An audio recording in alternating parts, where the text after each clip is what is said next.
கட்டுறது கைமண் அளவு கல்லாதது உலகளவு என்ற ஔவையாறு மாக்கிருக்கேனுங்க. ஆண்ட்ரூஸ் டெக் தமிழ் நண்பர்கள் அனைவருக்கும் வணக்கம்.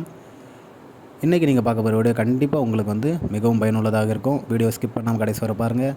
அதுக்கு முன்னாடி நம்ம சேனலை சப்ஸ்கிரைப் பண்ணி வச்சுக்கோங்க. கூட பக்கத்தில் இருக்க பெல் ஐக்கனை கிளிக் பண்ணி வச்சுக்கோங்க. வாங்க ஃப்ரெண்ட்ஸ், வீடியோக்குள்ளே போகலாம். நண்பர்களே, இந்த வீடியோவில் எதை பற்றி பார்க்க போகிறோம் அப்படின்னா, வாட்டர் ஹீட்டரில் இருக்கிற சால்ட்டை எப்படி ஈஸியாக க்ளீன் பண்ணலாம் அப்படிங்கிறத பார்க்கலாம்.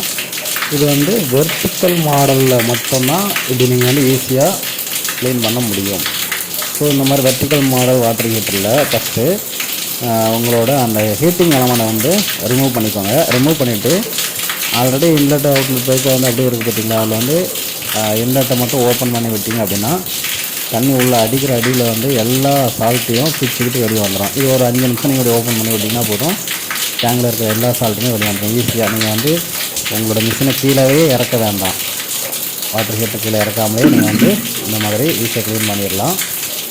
அதுக்கப்புறம் என்ன பண்ணோம்னா, நீங்கள் ரெடி எடுத்தீங்க பார்த்தீங்களா, அந்த ஹீட்டிங் எலமெண்ட்டை அதில் இருக்கிற சால்ட்டை மட்டும் லைட்டாக ஏதாவது ஸ்க்ரூ ட்ரைவர் வச்சு தட்டி எடுத்துகிட்டு திரும்ப போட்டுட்டு ஆன் பண்ணிங்க அப்படின்னா சூப்பராக ஒர்க் ஆகும். இது ஈஸியாக நீங்கள் க்ளீன் பண்ணுறதுக்கான மெத்தட். ஸோ இன்னொரு நல்ல வீடியோவாக சந்திக்கலாம் ஃப்ரெண்ட்ஸ். பாய்.